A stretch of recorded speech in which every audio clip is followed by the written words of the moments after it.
नमस्कार, जय हिंद, वंदे मातरम। मैं भूपेंद्र कुमार आपका बहुत बहुत स्वागत करता हूं आज की चर्चा पर। चुनावी समय जैसा कि आप सभी जानते हैं पूरे देश में समाप्त हो चुका है 1 जून को, और सारे देश की और ना सिर्फ सारे देश की, पूरे दुनिया की निगाहें अभी भारत पर टिकी हुई हैं, क्योंकि निर्णायक घड़ी आने वाली है, रिजल्ट की घड़ी आने वाली है। और इस निर्णायक घड़ी में जो सबसे अहम जो रोल प्ले हो रहा है वो प्ले हो रहा है कि जो एजेंसियां हैं, एग्जिट पोल 15 एजेंसियां अपना एग्जिट पोल दे चुकी है, जिसमें साबित कर चुकी है 15 एजेंसियां कि आने वाला समय एनडीए सरकार अपनी सरकार बना रही है, यानी जी मोदी सरकार अब तीसरी बार हैट्रिक लगा रही है। मोदी सरकार फिर से इस बार सरकार बना रही है। तो आइए चर्चा को आगे बढ़ाते हैं, और हमारे साथ जो स्पेशल गेस्ट मौजूद हैं डॉक्टर मन्नालाल रावत जी, जो कि लोकसभा उदयपुर क्षेत्र से सांसद प्रत्याशी हैं। तो आइए बात करते हैं। सर नमस्कार। नमस्कार, आपका बहुत बहुत स्वागत है हमारे चैनल पर। धन्यवाद। तो सर, क्या कारण रहे कि जनता का इस बार रुझान 400 प्लस की तरफ लेके जा रहा है? देखिए, माननीय यशस्वी प्रधानमंत्री जी ने 2014 और 2019 में जो भी बातें जनता के सामने रखी थी कि हाँ, हम इन विषयों को लेकर आपके बीच आ रहे हैं और जब सरकार बनेगी तो हम ये काम करेंगे, दोनों ही बार ये हुआ है कि जितने भी विषय थे उन पर काम हुए, और काम होने के बाद जनता ने देखा कि हाँ, ये वो सरकार है जो बातें करती है, शिलान्यास करती है और उसका उद्घाटन भी करती है।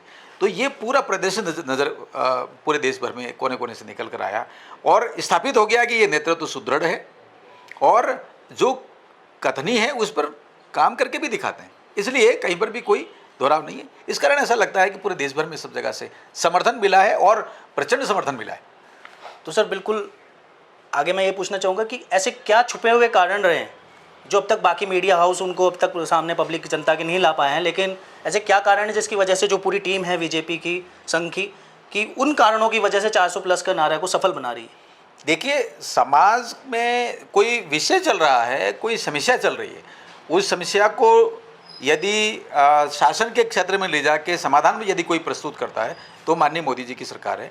उन्होंने अपने आप को प्रधान सेवक के रूप में सभी के सामने, राष्ट्र के समक्ष रखा। और छोटे छोटे मुद्दे आप देखिए कि स्वच्छता अपने आप में एक कीमती मुद्दा है, वो जन जन से जुड़ा हुआ है। उसके अलावा बहनों के जो धुआं और उज्ज्वला गैस और इस तरह के मुद्दे, आवास का मुद्दा, किसानों का मुद्दा, युवाओं के मुद्दे, जितने भी मुद्दे थे उन पर काम किया। और काम करने के साथ साथ जो लंबे कालखंड से कुछ विषय चल रहे थे, जिसमें कश्मीर के विषय को लेकर है, धारा 370 हटाने को लेकर है, प्रभु श्री राम को एक दिव्य और भव्य मंदिर दिलवाने का मुद्दा है, ये सारे विषय धरातल पर उतरे हैं।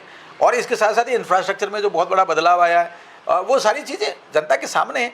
तो जब सामने आ गया, क्या लगा कि हाँ, ये सरकार काम कर रही है, तो ये छुपा हुआ मुद्दा नहीं है, ये एकदम ओपन सीक्रेट जैसा है। अगर आप इसको सीक्रेट कहेंगे तो ये ओपन है। तो ये सबके सामने आया है, तो जनता ने देखा, बिल्कुल सत्य है। और ये जो नेतृत्व है, ये जो सरकार है, ये जो विचारधारा है, ये एकदम ठोक पीट के काम करने वाली है और दिन रात काम करने वाली, इसलिए समर्थन मिलता हुआ नजर आता है।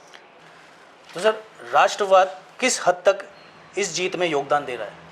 देखिए, भारत का जो विचार है वो बहुत महत्वपूर्ण है।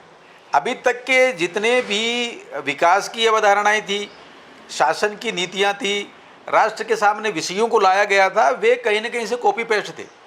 कभी चाइना की कॉपी कर ली, कभी किसी और की कर ली। तो ये सारी चीज़ें जो थी, वो स्थितियां ये थी। 2014 में आप देखिए कि पॉलिसी पैरालिसिस की स्थिति आ चुकी थी। कोई नीति नहीं है, कोई नेतृत्व नहीं है, तो फिर क्या होगा? तो देखा कि हाँ, ये भारत का विचार, जिसमें सर्वे भवन्तु सुखिनः सर्वे सन्तु निरामया, जिसको आगे जाके आप कहते हैं कि सबका साथ, सबका विकास, सबका विश्वास और सबका प्रयास, ये जो नीति है ये सबको साथ जोड़ने वाली है। इस पथ को लेकर जब आगे बढ़ते हैं तो ये भारत का विचार आता है। भारत का अपनी जो अस्मिता है वो निकल कर आती है कि भारत के लोगों के लिए सोचना है, भारत के लोगों को केंद्र में रखकर सोचना है और उस पर काम करना है। तो ये जो विचार जब निकल कर आया तो उसमें यही है कि हमारी जो विरासत है, हमारी वैचारिक हो, चाहे यहाँ की चिंतन पद्धति की हो, चाहे हमारे जितने ऐतिहासिक जो प्रतीक हैं उनको लेकर हो, वे सारे के सारे उभर कर सामने आए, उनको लेकर एक नई दिशा में आगे बढ़ रहे हैं, एक नई विकास की तरफ आगे बढ़ रहे हैं। इस कारण भारत का विचार केंद्र में रखकर काम हुआ है। जैसे विपक्ष लगातार आरोप प्रत्यारोप लगा रहा है कि मोदी का कोई परिवार नहीं है, और उस वाक्य के बाद से लगभग पूरे हिंदुस्तान में हर कोई ये कहने लगा है मैं मोदी का परिवार हूँ। और साथ ही साथ ये भी जानना चाहेंगे कि आदिवासियों के लिए, ट्राइबल एरिया के लिए उनकी क्या योजनाएं हैं? देखिए, माननीय यशस्वी प्रधानमंत्री जी अपने पूरे जीवन का एक एक क्षण और अपने समय का पूरा उपयोग और अपने ऊर्जा का एक एक मान लीजिए कि एक पसीना जो बहा रहे हैं और 24 घंटे में से 18 घंटे काम कर रहे हैं, वो देश के विकास के लिए कर रहे हैं और देश के 140 करोड़ जनता को अपना परिजन माना है। और जब भी वो बोलते हैं, जब भी वो सोचते हैं, जब भी वो काम करते हैं, तो मेरे प्रियजनों ऐसा कह के करते हैं। तो माननीय मोदी जी का परिवार तो पूरा भारत है। हाँ, विपक्ष का जो एक तो मानसिक दिवालियापन है उसको कह सकते हैं, वो सोच नहीं पा रहे हैं, बौखला गए हैं और कई बार लगता है कि उनका चिंतन जो है ना वो ब्रॉड नहीं होकर बहुत संकुचित हो गया है। परिवारवाद वाली नीतियाँ हैं, परिवारवाद की पार्टियाँ हैं, कॉरपोरेट पार्टी होती उस टाइप की तो पार्टियाँ हैं, तो वो अपनी बुद्धि बहुत आगे बढ़ा नहीं पा रहे हैं, ऐसा लगता है। जी जी। माननीय प्रधानमंत्री जी सबका साथ सबका विकास, इसके साथ ही साथ पूरी दुनिया को अपना मानकर जिस तरीके से काम कर रहे हैं वो अपने आप में अद्भुत है, सभी ने स्वीकार है। आपका ये पूछना बहुत अहम है कि जनजातियों के विकास के लिए जो चिंतन माननीय यशस्वी प्रधानमंत्री जी के नेतृत्व में पिछले कालखंड में रहा है वो बहुत बड़ी बड़ी योजनाओं पर हुआ। उसमें इंफ्रास्ट्रक्चर अपनी जगह पर है, सामान्य कल्याण की जो सामाजिक और आर्थिक विकास की नीतियाँ अपनी जगह पर सारी चली हैं, लेकिन बहुत बड़े परिवर्तन भी हुए। जनजातियों को लेकर जनजातीय गौरव दिवस और जनजातीय गौरव दिवस के साथ साथ में जनजातीय नायकों की बातें, आज़ादी का अमृत महोत्सव कालखंड में पूरे श्रृंखला के तहत पूरे देश भर में कार्यक्रम हुए हैं, जिसमें संग्रहालय भी आए हैं, जिसमें नई नई मूवी भी बनी है और लेखन भी हुआ है, वो अपनी जगह पे है। युवाओं के साथ इंटरेक्शन हुआ है, वो सारा अपनी जगह पे है। लेकिन आप देखिए कि पीएम जनमन योजना 24,500 करोड़ की योजना है जो जनजातियों की पीवीटीज की समस्याओं का समाधान करने के लिए, और सारे अभी तक के जो स्थापित मानदंड थे पॉलिसी के उन सभी को बदला है, बहुत ही उदार बनाया, डायनेमिक बनाया है और धरातल की समस्याओं को समाधान करने की तरफ बढ़ाया। इसके अलावा वन बंधु योजना, वन धन योजना, आप देखिए कि जो वन उत्पाद हैं उनके लिए मिनिमम सपोर्ट प्राइस भी दिया है। कई जगह बहुत सारे पॉलिसी इश्यूज भी आए हैं। कुल मिला के हम ये कह सकते हैं कि जनजातियों को केंद्रित रखकर बहुत सारे काम हुए हैं और बहुत सारे कामों का एक लंबी लिस्ट है और उसका यदाकदा आप देखेंगे तो हमने इस पे राजस्थान में एक प्रयोग भी किया कि एनडीए और बीजेपी ने सरकार बनाते समय, सरकार में रहते हुए किन किन मुद्दों को आगे बढ़ाया। अटल नमोपथ नाम का एक संकलन भी जारी किया है, तो बहुत सारी बातें उसमें आई हैं और आगे की कार्य योजना में बहुत सारी चीज़ें और भी हैं जिन पे काम होना है।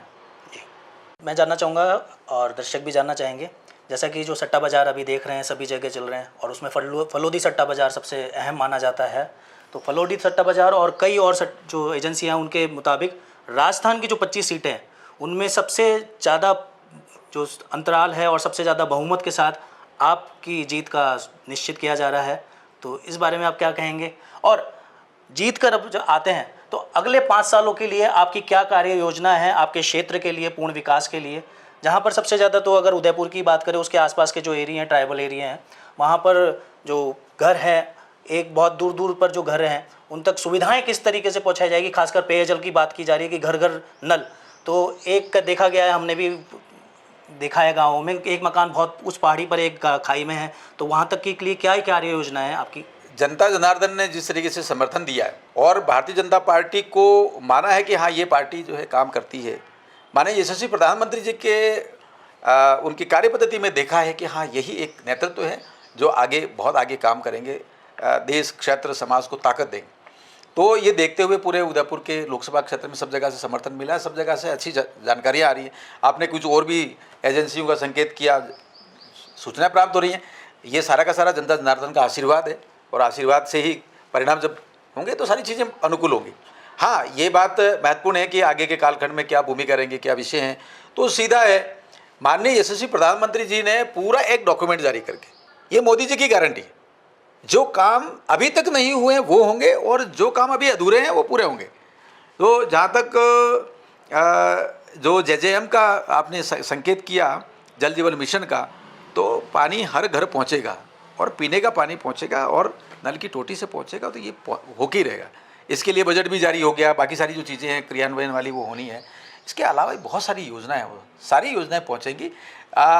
माननीय यशस्वी प्रधानमंत्री जी ने संकेत किया है, हमें पत्र भी प्राप्त हो गया है, उसमें उन्होंने ये कहा है 24/7 अप टू 2047 आपको वो 24 घंटे काम करना है, सप्ताह में एक दिन भी विश्राम नहीं लेना है, और विकसित भारत 2047 तक लगातार परिश्रम करना है, काम करना है, और जनता की, क्षेत्र की जो जनता है उनकी समस्याओं को निराकरण करना है। मुझे लगता है कि वो संकेत कर रहे हैं कि काम बहुत है, दिन रात मेहनत करनी होगी, बस इसलिए ये सारी जो चीज़ें आगे बढ़ाएंगे। विषय हैं बड़े, क्षेत्र में रोजगार के विषय हैं, क्षेत्र में पेयजल के विषय हैं, स्थानीय स्तर पर कैसे जो खेती की नए तकनीक आ सकती हैं, कैसे अधिकाधिक उसमें उत्पाद बने, एक्सेस प्रोडक्शन कैसे दें, इंफ्रास्ट्रक्चर के कुछ इश्यूज़ हैं उनको कैसे आगे बढ़ाएं, और टूरिज़्म की बहुत संभावना है उदयपुर में, उसको कैसे आगे बढ़ाएं, ये सारे विषयों पर काम करेंगे। जो ये जीत दर्ज की जा रही है बहुत बड़े लेवल पे, बड़े पैमाने पर, इसमें जो आज का युवा है, युवा वर्ग की कितनी भागीदारी है? युवाओं का ज़बरदस्त समर्थन मिला है माननीय यशस्वी प्रधानमंत्री जी को, यशस्वी प्रधानमंत्री जी के नेतृत्व को और भारत को। अब युवा ये मानने लगा है कि यही एक ऐसा नेतृत्व है जो भारत के सारे सपने पूरा करेगा, और उन सपनों में युवाओं के सपने भी पूरे होंगे। रोजगार को लेकर विषय हुआ, इसके साथ ही साथ आप देखिएगा कि हमारे जो अस्मिता के विषय थे, जो नायकों के विषय हैं, स्वामी विवेकानंद जी महाराज के विषय, वो सारे विषय जो है ना वो निकल कर आए कि राष्ट्र कौन से पथ पर आगे बढ़े। आप देखिए, रोजगार चाहिए और मन में ये भावना होती है कि मैं भी देश सेवा करूं, और मन में भावना होती है कि मैं भी सैनिक बनूं, तो अग्निवीर जैसी योजना है, उसके तहत युवा तैयार हुआ है।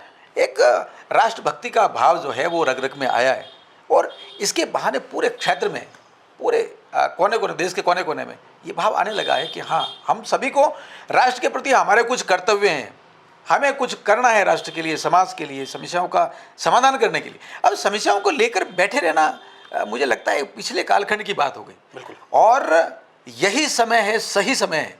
ये जो माननीय प्रधानमंत्री जी का जो सूत्र है उसमें भी युवा विश्वास करने लगा है, और सभी देखते हैं कि हाँ, बहुत तेज़ी से काम होना चाहिए और दिन रात मेहनत करनी है, तो उसके लिए युवा तैयार है। युवाओं ने बहुत ज़बरदस्त समर्थन दिया है। जहाँ कहीं भी हम जनसंपर्क के दौरान भी गए तो युवाओं ने बढ़ चढ़ के इसमें भाग लिया है, और वोटिंग में भी बहुत तेज़ी से, और जिसने पहली बार वोट डाला है वो सारा का सारा, मुझे लगता है कि अधिकांश उसका जो समर्थन है वो माननीय यशस्वी प्रधानमंत्री जी के साथ है। माननीय प्रधानमंत्री जी ने युवाओं के लिए बिल्कुल स्पष्ट कहा है कि ये कोई समस्या नहीं है, कोई समस्या नहीं है देश में, लेकिन यदि हमें, हमारे दिमाग में, हमारी दृष्टि में ये आ जाए कि समाधान करना है, समाधान के लिए ही प्रयास करना है, आगे बढ़ना है तेज़ी से, तो फिर there is no problem, solution है, तो सॉल्यूशन की तरफ आगे बढ़ना है। प्रधानमंत्री जी का ये दृढ़तापूर्वक इस बात को रखना हर युवा को जचा है, उनको लगा है हाँ यस, ये बात सही है और यही चिंतन सही है, और ये चिंतन धरातल का है और हमारे लिए, तो मुझे लगता है इस बात को लेकर भी युवा माननीय प्रधानमंत्री जी के साथ जुड़ा है। विपक्ष के जो कैंडिडेट हैं ताराचंद मीणा जी, पूर्ण तरीके से आरोप लगाया है कि जितने भी सर्वे हो रहे हैं, जितने भी जो आ रहे हैं, वो सब बीजेपी के घड़े हुए हैं, सारे खरीदे हुए हैं, तो ये क्या कहना चाहेंगे इस बात पर? अब देखिए, जिसकी जैसी सोच, अब उस महान प्रभु को क्या कहें। कोई अकेला व्यक्ति सही होगा और दुनिया पूरी जो है ना वो गलत होगी, मुझे लगता है ये चिंतन सही नहीं है। उनको अपना थोड़ा आकलन, उनको सोचने की पद्धति थोड़ा ठीक करनी पड़ेगी। बिल्कुल। और इस कालखंड को कई बार लगता है कि दिमाग का जो दिवालियापन है ना वो हम लोगों को बहुत पिछड़ा बना देता है। भाई थोड़ा सोचना पड़ेगा, थोड़ा तार्किक सोचिए, थोड़ा देखिए, 10 लोगों से बात करिए, घर से बाहर निकलिए, और इस क्षेत्र के जो युवा हैं, गांव के लोग हैं, उनके साथ जाके बात करिए। घर में बैठे रहे, आपने अफसरी झाड़ी और आपका क्षेत्र जयपुर की तरफ का है, मतलब जयपुर यहाँ मेवाड़ में तो आपका कुछ रहा नहीं। मुझे लगता है ये जो गैप है ना, वो गैप और थोड़ा बहुत अहंकार भी ये दिखाता है कि भाई हम ही, अरे ज़माना बदल गया है, आप मतलब कांग्रेस मुक्त होने जा रहा है देश, और आप कहाँ बैठे हो। तो ये सारी चीज़ें उनको समझनी चाहिए, लेकिन ऐसे कुछ ज्ञानी होते हैं, उनको बहुत ज़्यादा ज्ञान देना ठीक नहीं है। धरातल की सच्चाइयाँ ये हैं कि यशस्वी प्रधानमंत्री जी, भारत का विचार, और जिस प्रकार से विगत 10 सालों में जो काम हुए हैं वो अद्भुत हुए, ऐतिहासिक हुए हैं, और आगे के जो सपने हैं वो बहुत ज़बरदस्त हैं। आप देखिए कि प्रधानमंत्री जी ने 2 संकेत दिए। पहले 100 दिन में बहुत बड़े काम होंगे, दूसरा 6 महीने में बहुत बड़ा भूचाल आएगा। क्या संकेत कर रहे हैं? बहुत मेहनत करनी है, बड़े विषय हैं जिनको समाधान करते हुए राष्ट्र को विकसित राष्ट्र 2047 की तरफ ले जाना है, तो उसकी तरफ संकेत कर रहे हैं। लेकिन कुछ विभूतियाँ हैं, वो उनका अपना चिंतन रखती हैं, उनको थोड़ा बड़ा सोचना चाहिए, और उनको सही भी सोचना चाहिए, तार्किक सोचना चाहिए, इतना आग्रह कर सकते हैं। बहुत बहुत धन्यवाद। और हमारी पूरी टीम की तरफ से और पूरे उदयपुर वासियों की तरफ से हमारे चैनल के माध्यम से आपको अग्रिम बधाइयाँ, क्योंकि कल रिजल्ट आ रहा है और आप प्रचंड बहुमत से जीत रहे हैं। तो आपको बहुत बहुत धन्यवाद।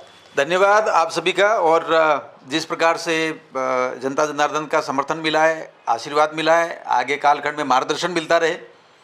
बहुत सारे विषय हैं जिनको चर्चा करते हुए आगे बढ़ाएं, और यही पद्धति सही रहती है कि हम संवाद करें, क्षेत्र की क्या बातें हैं, प्राथमिकता कैसे दे करें। हमने अपने तरीके से सोचा है, लेकिन माननीय यशस्वी प्रधानमंत्री की जो गारंटी है उसके लिए हम लगातार आगे बढ़ेंगे। तो आग्रह करना चाहूँगा, माननीय अटल बिहारी वाजपेयी साहब की कविता के वो एक शीर्षक मुखड़ा मुझे याद आता है, कदम मिलाकर चलना होगा। तो मुझे लगता है हम सभी मिलकर जब आगे बढ़ेंगे तो रास्ते बनते जाएंगे। आप सभी को प्रणाम, बहुत बहुत धन्यवाद। सर बहुत बहुत धन्यवाद हमारे लिए समय निकालने के लिए। जान रहे थे मन्नालाल रावत जी के विचार, उनके विचारों से पूरे देश में जो मोदी जी की गारंटी है उसको चरितार्थ करते हुए उन्होंने बताया कि वो योजनाएं किस तरीके से चरितार्थ होगी, किस तरीके से ज़मीनी स्तर पर कार्रवाइयाँ चल रही हैं, प्लानिंग करी हुई हैं, और जीतते ही किस तरीके से आगे 100 दिनों में ये सरकार काम करने वाली है। बाकी आगे के लिए और भी हमारे साथ जानकारियों के लिए बने रहें। तब तक के लिए मुझे दीजिए इजाज़त। जय हिंद, वंदे मातरम। पर ध्यान रहे, बाबा साहब जान